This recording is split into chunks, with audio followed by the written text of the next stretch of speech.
Vídeo novo no canal e ó, papo reto, de novo, né?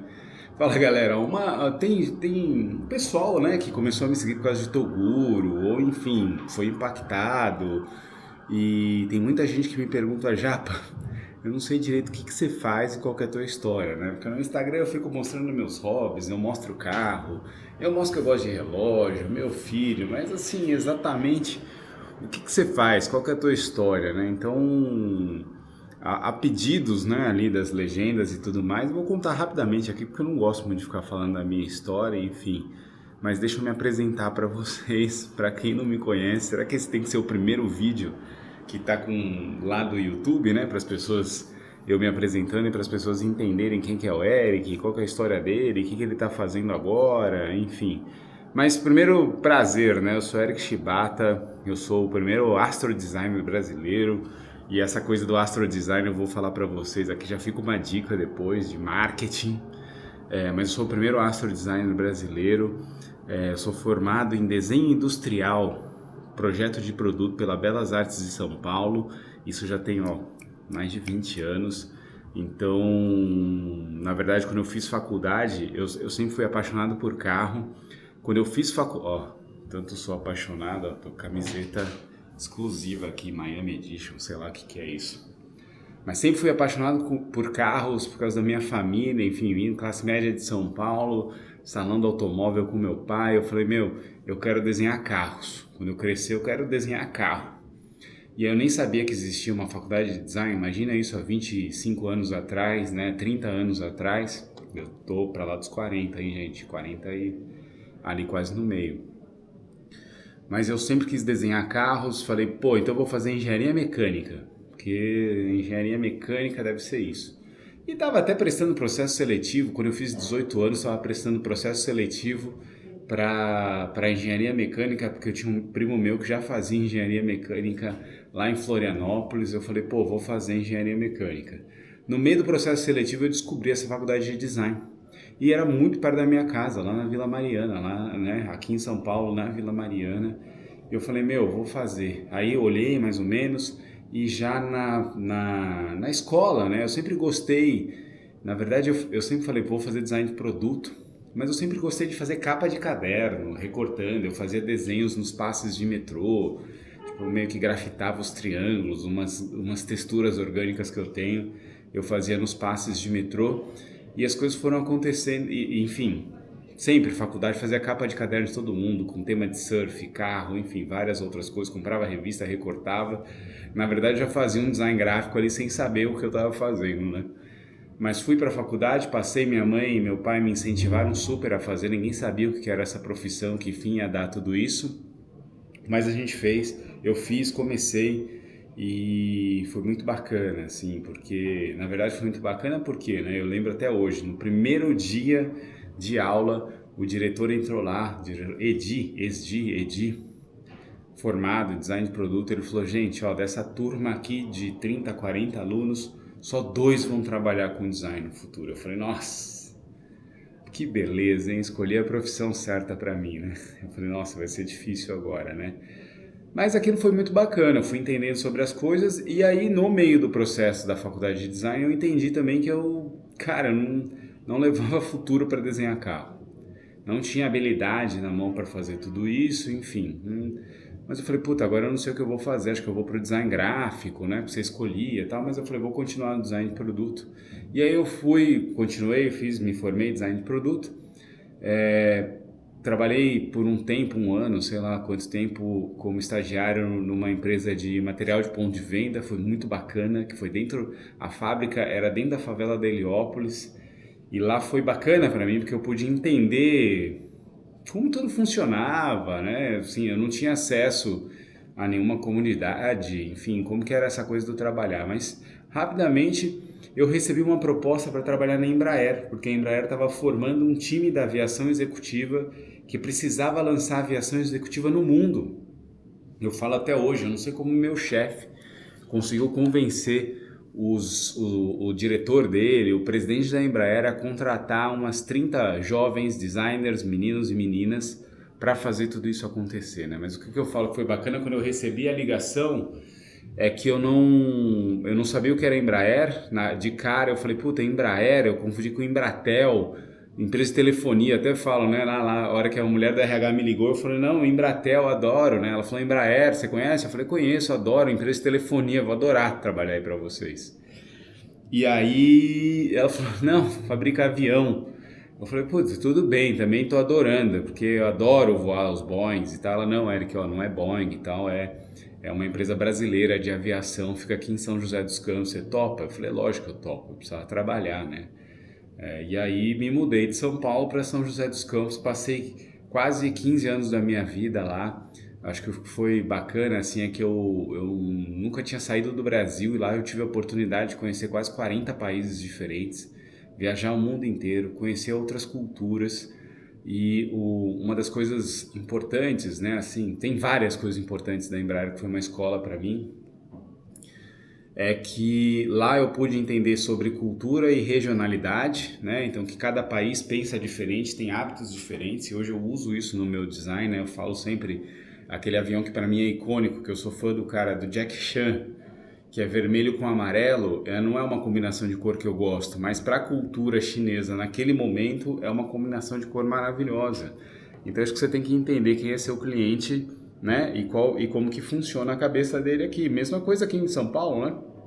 O paulistano pensa de um jeito, tem um gosto, o cara lá de Manaus tem outro. Então, quando eu vou atender um cliente lá de Manaus, seja pela indústria farmacêutica, ou seja por um projeto de branding, ou seja por qualquer outra coisa, é outra mentalidade. Isso que a gente tem que ter. Eu não posso querer que todo mundo pense como eu, aqui na Faria Lima, que eu amo a Faria Lima, amo estar aqui, amo o mercado de luxo, mas o Brasil não é assim, o mundo não é assim, os gostos são diferentes através, né, das várias regiões do mundo. Então eu falo que, cara, eu até tenho uma opinião, um gosto pessoal meu no design, mas eu faço o melhor que eu posso dentro do gosto do cliente e da região do cliente, né? Então acho que isso que é... Já tô aqui dando aula, nem tô contando minha história, né, gente? Vou parar com isso de dar aula. Mas é isso, a Embraer foi importante. Por quê? Porque eu não sabia nem o que era mercado de luxo. A Embraer me treinou pro mercado de luxo, fiz os melhores cursos com as melhores pessoas, nos melhores lugares, frequentei como benchmarking é referência, os melhores hotéis de luxo do mundo inteiro, para entender como funcionava toda aquela dinâmica, para ver material de acabamento, para ver como os ricos literalmente viviam, para eu poder projetar um avião para esses caras ou desenhar alguma coisa bacana para esses caras, né? Porque tem muita coisa que a gente acha bacana que o rico não acha, e vice-versa, assim, entendeu? Então eu precisava entender isso tudo. A mesma coisa, com certeza, nas comunidades tem um tipo de gosto que não é o meu gosto, que pode não ser o gosto do super rico. Então a gente tem que entender tudo isso para poder trabalhar, né, com muita eficiência. Então a Embraer foi uma escola, gente. Eu falo que na Embraer eu fiz falo não, né, assim, é fato, eu fiz quase 800 projetos de jatos executivos. Eu tive o prazer de conhecer os donos do mundo inteiro, porque eu passava o projeto, né, você acaba passando de 1 a 3 anos com um dono, perguntando de referência, entendendo o que ele gosta, qual que é o lifestyle dele. Então eu acabava conhecendo esses caras, e eu falo que isso é um dos grandes diferenciais competitivos que eu tenho, assim, que como eu lidei muito com gente com muito dinheiro, muito poderosa, eu entendi, é difícil entender, é simples falar aqui, mas é difícil entender, que eles são gente como a gente. Então eu aprendi a lidar com eles e aprendi a ver como a cabeça desses caras funcionam para tomada de decisão, que tem a ver com dinheiro, com negócio, com decisões históricas. Eu sei que se eu fizer um link com alguma coisa emocional dele, a decisão ela não fica mais tão subjetiva, né? Assim, então não é eu gosto de amarelo, ele gosta de verde, mas sim eu faço um link que esse é o verde do primeiro carro quando ele comprou, quando ele fez o IPO da empresa dele. Então design, marketing, branding é muito sobre conexão, é muito sobre contar as histórias, né? O que a galera aí que adora falar em inglês é o storytelling, né? Que a gente vê. Mas storytelling né? Vamos traduzir, eu sei que é ridículo traduzir, é contar história. Cara, o marketing, design, na verdade, você está contando história. Não tem segredo sobre isso. Então, eu passei 15 anos da minha vida lá. Eu falo que um dos meus maiores projetos lá, desafio foi ajudar a construir o Customer Center em Melbourne. Customer Center é um showroom onde os clientes vão para lá e fazem todo o processo de configuração do jato executivo deles. Então eu construí aquilo do zero. Eu contratei o meu chefe lá, o vice-presidente de design hoje, acho que ele ainda está lá, o Jay Bigger, atual da Embraer. Então assim, foi uma história fantástica, assim, não tenho o que falar, fora alguns profissionais da Embraer que foram os profissionais que me moldaram, assim. Eu não sei porquê, mas eu tinha a sorte de que a galera gostava de mim e meio que me adotava ali naquilo tudo, né? Então, eu tenho dois, né, presidentes da unidade de negócio da aviação executiva que os caras gostavam muito de mim e me ensinaram muito, assim. Marco Túlio me ensinou muito sobre resiliência, de como se portar. Cara, eu sou um cara muito, às vezes, humilde. Meu coração é meio fraco para essas coisas, não consigo tomar decisões frias, né? Então ele me moldou para isso, ele me ensinou a liderar pessoas, a dar feedback, a conseguir absorver feedbacks, a filtrar as coisas. Acho que isso foi uma escola assim fenomenal, assim, fundamental, enfim. Foi muito importante para a construção do Eric que ele é hoje, né? Embraer, tem tanta coisa para falar, gente, da Embraer, mas o fato é que depois de 15 anos eu estava acomodado lá, já tinha feito quase 800 projetos de jatos executivos. Eu falei, cara, e aí eu teria que mudar para os Estados Unidos, era uma coisa que eu não queria mudar para os Estados Unidos, eu não queria criar um Pedro, meu filho, lá nos Estados Unidos, naquela cidade em que a Embraer estava, por motivos pessoais meu, da minha família, enfim. E eu sabia que lá nos Estados Unidos eu sempre seria um gringo, eu nunca ia conseguir ser famoso, né? E aí eu falei, pô, né, não sei, apesar, eu podia ser chefe do cara, mas o americano sempre ia me tratar como gringo. E não é um negócio que eu queria pra mim, gente, e tá tudo certo. Eu tenho muito amigo brasileiro lá, sucesso, os caras têm uma puta vida, qualidade de vida, casona, carrão e tal, mas não era o que eu queria pra mim. E aí quando eu falei isso, eu já conheci o João Adib, quando eu falei isso pro João Adib, falei, João, vou pedir demissão para abrir a minha própria agência de design da aviação executiva. Ele falou, meu, Japa, você é louco, velho. O que você vai fazer? Qual que é o business plan? Quanto você gasta por mês? Você tá ligado que você tem que pagar convênio? Eu falei, meu, não tô sabendo disso. Né? Foi um negócio assim. Ele falou, cara, você tá com um filho. Como é que você vai pedir demissão numa multinacional, de uma empresa tão grande? E aí, foi que num estralo, assim, num estalo, ele falou, Japa, vem pra cá, pô. Quanto você ganha? Eu falei, eu ganho tanto. Ele falou, então vem pra cá, a gente sempre conversou sobre branding, sobre transformar a CIMED, né? Ele tinha acabado de assumir a empresa do pai, de comprar a participação, o pai dele tinha saído, o pai dele tinha um apego pela marca CIMED. Ele falou, vem pra cá e vamos fazer, vamos testar, fica aí 3 meses, vai, se você já vai pedir demissão mesmo, vem pra cá. E cara, e fui, deu um frio na barriga, pedi demissão, a Embraer foi praticamente meu único emprego, né? Foi meu segundo emprego e vim pra cá. E nas primeiras semanas eu falei, meu, empresa familiar, tô ferrado, não tinha processo, as tomadas de decisões são extremamente diferentes de uma multinacional, mas tudo que eu reclamava da quantidade de processo, da morosidade, aqui era extremamente rápido. Então eu falei, pô, primeira semana, segunda semana eu falei, putz, fiz a pior cagada da minha vida, não vou me adaptar a trabalhar numa empresa familiar, né? Mas cara, não adianta chorar, né? Você tem que fazer as coisas acontecerem, né? Precisava do dinheiro, precisava sustentar a família, enfim, vamos embora, vamos acontecer. Nessa época uma coisa importante, gente, a minha esposa me apoiou muito em toda essa tomada de decisão.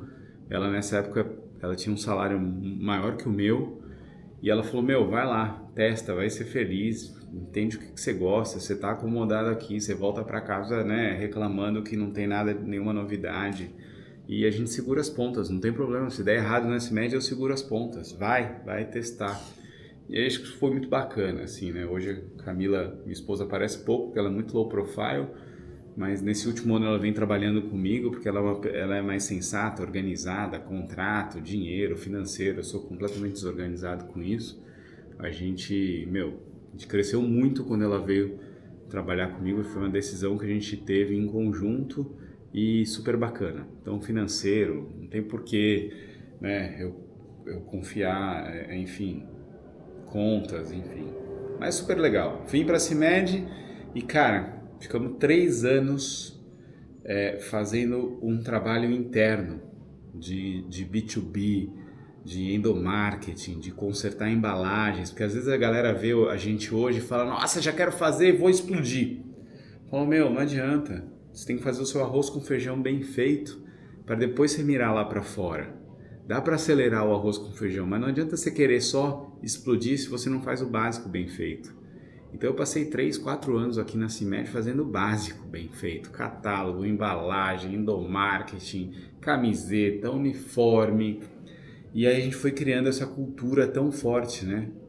Esses dias eu li uma matéria de um livro que cultura, a palavra culto vem de cultura, enfim, tem uma relação. Sim, gente, eu vou fazer o quê? Tem gente que vê de uma maneira pejorativa esse negócio do culto, a CIMED é um culto. Cara, qualquer empresa com cultura forte é um culto. E tá tudo bem. A gente não está infringindo nada, a gente não está forçando ninguém a nada, mas a gente envolve todo mundo, né? Eu falo que é tanto é uma cultura, é um culto, né? Sobre, por exemplo, saúde e bem-estar, que eu perdi 25 quilos aqui, sem a canetinha, na raça. Por quê? Porque a empresa vive saúde e bem-estar. Então, para eu estar do lado do João, com a performance que ele tinha, cara, é até coisa de ter assunto com o cara, velho. Eu tinha que me cuidar de mim, né? Mas enfim, aí Embraer, CIMED, eu brinco que a gente saiu da caixinha do jato executivo de 55 milhões de dólares para a caixinha de remédio de R$1. Eu fui testar uma receita e graças a Deus essa receita deu certo. Podia não ter dado certo. Hoje eu acho que eu tenho uma receita de bolo que poucas pessoas têm. A gente faz um marketing, a gente faz uma estratégia diferente do que eu respeito muito que o Philip Kotler e vários outros caras fazem ou estudaram muito para chegar até aqui. A gente modificou um pouquinho tudo aquilo que eles vêm fazendo para uma receita nova. Eu brinco de alguns fatores engraçados, né? Caras que são minhas referências em marketing. E aí tem uma coisa, outro dia o Felipe Ciani me perguntou, né, Eric, mas o que você é? Você é designer ou marketing? Eu falo, cara, eu não tenho formação em marketing, então eu não consigo falar que eu sou um marqueteiro, eu sou um designer. E outra coisa também, né? Como não tem muitos designers muito conhecidos por aí, eu prefiro falar que eu sou o designer, que eu vou ser o melhor, do que competir com uns caras tão grandes. Eu falar, sou marqueteiro, porra, mas tem um monte de cara muito fera, né? Não tive o prazer de conhecer o Washington Oliveto, mas tive o prazer hoje, por exemplo, de conhecer João Branco, Nizam Guanais. O Nizam tem um fato interessante, a gente pediu para ele vir aqui porque eu precisava de uma ajuda, eu queria que ele fosse nosso conselheiro. Ele falou, Japa, deixa eu falar uma coisa, vocês estão fazendo algo tão lindo, mas tão lindo, que eu não quero entrar aqui, não precisa trazer uma agência grande para dentro da CIMED, porque está todo mundo copiando o que vocês estão fazendo. Então, se você quiser almoçar comigo uma vez por mês, a gente troca uma ideia e depois você faz uma doação ali para minha instituição, ou sei lá o que, tá tudo ótimo, só paga o meu almoço e vem aqui, porque eu também aprendo muito com vocês. Eu posso dar o meu ponto de vista, mas eu tô aprendendo muito com vocês. Cara, ouvir isso de um cara que eu sou fã, ídolo, que construiu campanhas incríveis. Eu falo que é um cara já, né, Nizam nem sei quantos anos, 70 anos, mas que tem uma visão do futuro e pra frente, assim, que é fenomenal. Cara, é fenomenal, assim. Então, acho que essa trajetória de CIMED foi muito importante para isso, né? Eu falo que eu sou o primeiro astro designer brasileiro e lá vem lição, lá vem professor, será que é isso?